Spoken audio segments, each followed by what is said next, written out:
নতুন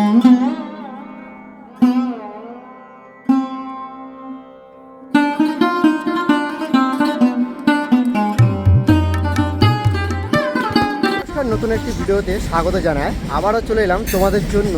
যারা আছো কেদারনাথ প্রতি বছরেই দর্শন নেওয়ার জন্য অনেক ভক্তরা সেই বাবার কাছে যায় দর্শন নেওয়ার জন্য। তো অনেকে আছে সময়ের অভাবে বা খরচের অভাবে সেই কেদারনাথ দর্শনের ভাগ্যে হয়। প্রতি বছরই আসল যে বাবার কেদারনাথে যেখানে প্রচুর ভক্তরা দর্শন করতে যায়, প্রায় লক্ষাধিক মানুষের ভিড়ে সমাগম হয়। আজকে তাদের জন্য আমি চলে এসেছি কলকাতার সদ্য উদ্বোধন হওয়া খাস কেদারনাথ মন্দির। হ্যাঁ, একদম কম সময়ে কম খরচে তোমরা এই কেদারনাথ মন্দির আরামে দর্শন করতে পারবে। এটি কলকাতায় কোথায় রয়েছে, কিভাবে যাবে, আজকের খরচ কত কি রয়েছে, মন্দিরের টাইমিং ওপেনিং কি রয়েছে, সেখানকার খুঁটিনাটি তথ্য আজকের এই ভিডিওতে থাকবে। আশা করি ভিডিওটা তোমাদের ভালো লাগবে। ভালো লাগলে লাইক, কমেন্ট অ্যান্ড সাবস্ক্রাইব করে এই ভাইটার পাশে থাকবে। চলো এই কেদারনাথ মন্দিরে তোমরা কিভাবে দর্শন করবে।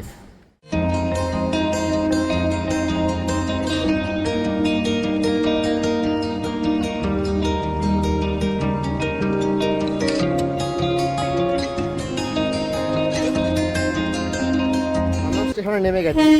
দমদম স্টেশন থেকে নেমে আমি ধরে নেব নাগের বাজার গ্রামীণ বাস। তো চলো যাওয়া যাক।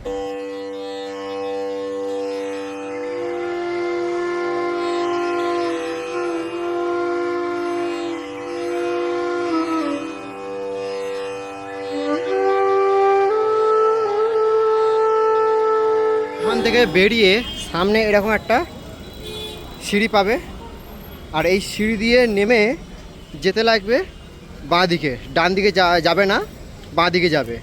তো বাঁ দিকে যাওয়ার জন্য এখান থেকে প্রচুর গাড়ি পেয়ে যাবে, বাস, টোটো বা অটো নাগের বাজার যাওয়ার জন্য পেয়ে যাবে। যেমন ওই বাস আছে, ওই বাস কিন্তু যায়। এখানে দেখতে পাচ্ছ, ডান সাইডটা যাবে না, এদিকটা যাবে বাঁ দিকে। আবার তোমরা এটা দিয়ে আসতে পারো।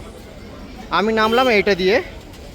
তো এই সোজা যাব দমদম স্টেশন থেকে 5 মিনিটের ব্যবধানে এবং 10 টাকার বিনিময়ে আমি চলে এসেছি মহাজাগ্রত এই হনুমান মন্দিরের সামনে। তোমরা যারা দমদম স্টেশনে নামবে, এই দমদম স্টেশনে নেমে তোমরা কিন্তু এই মহাজাগ্রত হনুমান মন্দিরের দর্শন করে যেতে পারো। এটি দমদম স্টেশনে মহাজাগ্রত এক হনুমান মন্দির। আমরা যে গন্তব্য জায়গায় যাব সেটি হলো এই মন্দিরের পাশে একটি রাস্তা রয়েছে এবং সামনে একটি রাস্তা রয়েছে। তো আমরা যাব সোজা রাস্তা। চলো যাওয়া যাক। সামনে একটি ওয়াচ টাওয়ার রয়েছে, দেখতে পাচ্ছ। একদম ওয়াচ টাওয়ার গা ধরে একটি বাইক চলে যাচ্ছে। একদম ওই রাস্তাটা ধরে নেবো, সোজা রাস্তা চলে যাব। এই রাস্তায় একদম সোজা রাস্তা চলে যাব। পাশে একটি খাল রয়েছে, দেখতে পাবে যাওয়ার পথে। এই খালটির পাশ ধরে যে রাস্তাটি চলে গেছে, এই রাস্তাটি সোজা চলে যাব। আমি পায়ে হেঁটে যাচ্ছি। যারা বয়স্ক আছো চাইলে তোমরা টোটো করে যেতে পারো। এই কেদারনাথ মন্দিরে যাওয়ার জন্য তোমরা এই রাস্তায় অনেক টোটো পেয়ে যাবে বা অটো পেয়ে যাবে। চাইলে তোমরা 10 টাকা টোটো করে চলে যেতে পারো সেই কেদারনাথ মন্দিরে। আমি টোটো যাচ্ছি না, পায়ে হেঁটে যাচ্ছি। এখান থেকে টাইম লাগবে পায়ে হেঁটে 10 মিনিট। তো আমি যাচ্ছি সেই মন্দিরে। তোমরা চাইলে টোটো করে যেতে পারো সেই মন্দিরে। রাস্তাটা খুবই সুন্দর।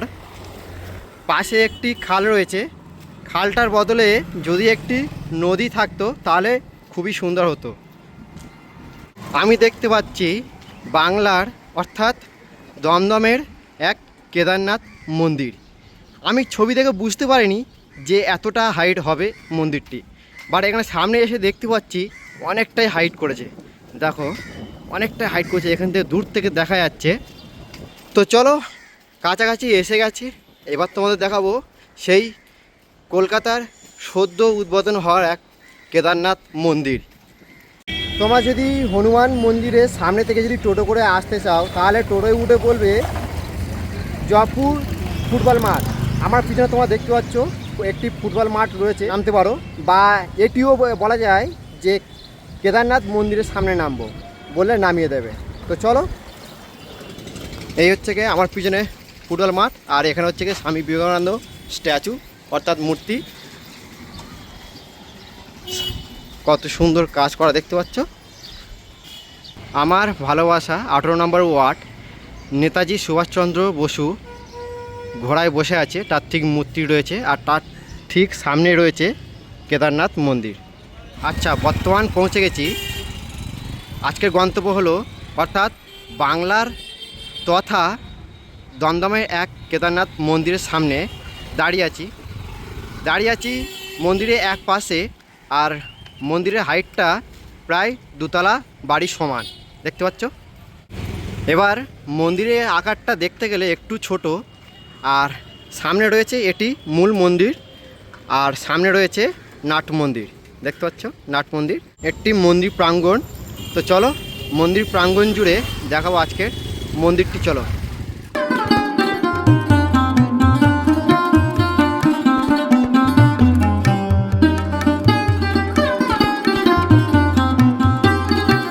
এবার তোমাদের বলি, তোমরা যদি সার্চ করো গুগল ম্যাপে কেদারনাথ মন্দির, তাহলে তোমরা পাবে না। তোমরা সার্চ করবে জগদ্ধাত্রী ভবন। এই যে আমার পিছনে তোমরা দেখতে পাচ্ছ জগদ্ধাত্রী ভবন। এই জগদ্ধাত্রী ভবন সার্চ করলে গুগল ম্যাপে পেয়ে যাবে, তার ঠিক পাশে রয়েছে কেদারনাথ মন্দির। তো চলো সেই মন্দিরের প্রাঙ্গণ জুড়ে বা মন্দিরের বৈশিষ্ট্য আজকে দেখাবো। এবার তোমাদের বলি, এটি যে ঘাস টাইপের দেখতে পাচ্ছ, এটি ঘাস নয়, এটি হলো ঘাস টাইপের একটা কার্পেট। তো কার্পেট বিছানো রয়েছে, আর চারি সাইডটা রয়েছে ফুলে সাজানো গাছ। আর তার ঠিক এই মূল মন্দির সামনে এই হলো মূল মন্দির, খুব সুন্দর লাগছে। আর এই মূল মন্দিরের পাশে রয়েছে সারদাপল্লী, অর্থাৎ এখানে ভোগ রান্না হয়। আর এই মূল মন্দিরের সামনে ঠিক রয়েছে বাবা নন্দী মহারাজ দেখতে পাচ্ছ, বাবা নন্দী মহারাজ খুব সুন্দর। আর তার সামনে রয়েছে একটি ত্রিশূল, বড় আকারে ত্রিশূল। আর এই নন্দী মহারাজের সামনে ঠিক রয়েছে মূল মন্দির। আর এখানে লেখা রয়েছে জয় শ্রী কেদার। সামনে যে ডিজাইনটা আমরা অরিজিনাল যে কেদারে প্রবেশদ্বার দেখতে পাই, তার ঠিক এরকম তৈরি করা হয়েছে এই কেদারনাথ মন্দির। আর ঠিক প্রবেশদ্বারে দুই পাশে রয়েছে দুটি মূর্তি, দেখো খুব সুন্দর। এই হলো একটা মূর্তি, আর এপাশে আরেকটি রয়েছে, এই হলো আরেকটি মূর্তি, খুব সুন্দর। আর মূল মন্দিরে প্রবেশদ্বার গেট খোলা রয়েছে, আর বিরাজ করছে বাবা মহাদেব।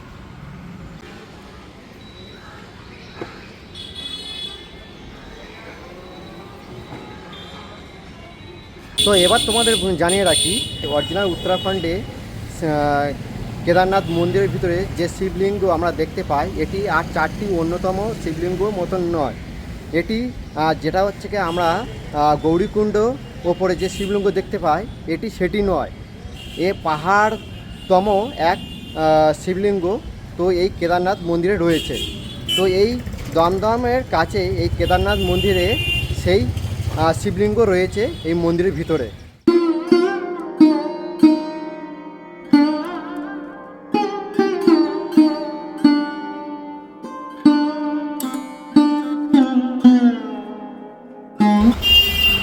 বর্তমানে মূল মন্দিরে প্রবেশ করে গেলাম, আর মন্দিরের অংশটুকু অনেকটাই ছোট, আর চারি সাইডে যে অংশগুলো রয়েছে খুবই সুন্দরভাবে তৈরি করা হয়েছে, আর খুব সম্ভবত ইডিট টাইপের টেক্সচার করা হয়েছে, আর পুরোটাই কিন্তু সিলভার কালার।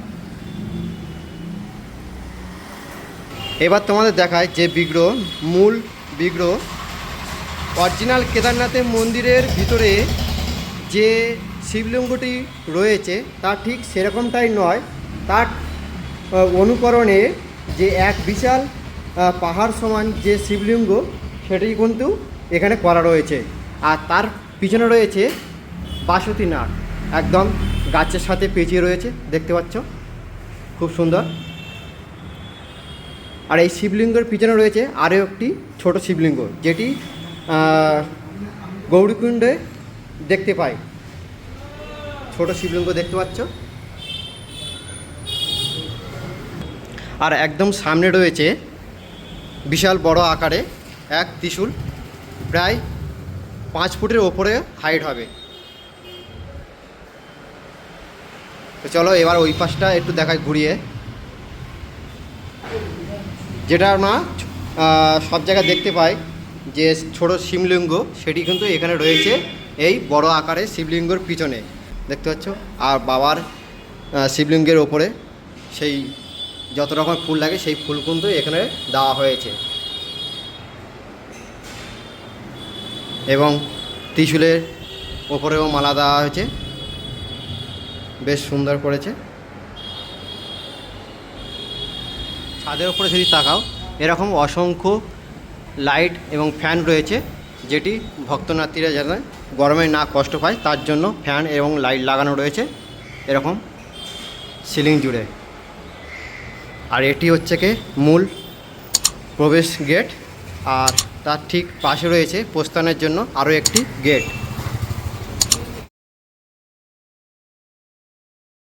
শ্বেতপাতের ওপরে বিরাজ করছে।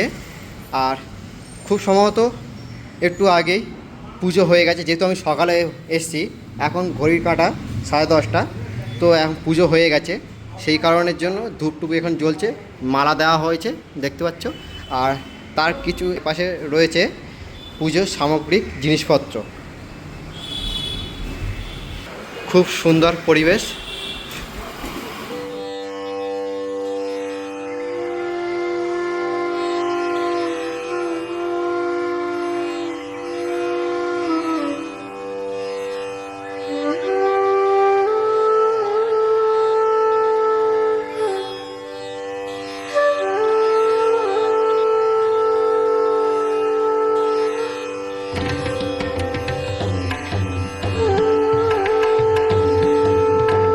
এবার তোমাদের বলে রাখি, যারা সময়ের অভাবে বা বেশি টাকার অভাবে যেতে পারছো না, অরিজিনাল যে কেদারনাথ মন্দির দর্শন সেখানে যেতে পারছো না, তো তার জন্য আমাদের বাংলার তথা অর্থাৎ দমদমের কাছে এরকম একটা কেদারনাথ মন্দির উদ্বোধন করা হয়েছে।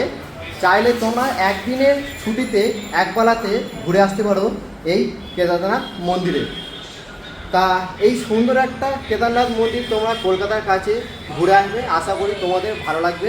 শান্ত পরিবেশ, খুব সুন্দর একটা পরিবেশ, এখানে আসলে মন জুড়ে যাবে। পুরো তরুণ জুড়ে মাঝখানে রয়েছে বাবা শিব এবং মা পার্বতী। মা পার্বতী কোলে রয়েছে ছোট্ট একটি গণেশ, এবং তার সামনে রয়েছে কার্তিক, আর পাশে রয়েছে শিব, এবং তার পাশে ঠিক রয়েছে গণেশ, এবং এই তরুণ জুড়ে রয়েছে শিব এবং পার্বতী মূর্তি। খুব সুন্দর এটি তরুণ, দেখতে পাচ্ছ, বেশ সুন্দর লাগছে এই তরুণটি। আর ঠিক এই তরুণের পাশে রয়েছে জয় শ্রী কেদার। এই কেদার একদম খুব সুন্দর লাগছে এই তরুণ গেটটি, আর পাশে রয়েছে এই কেদার।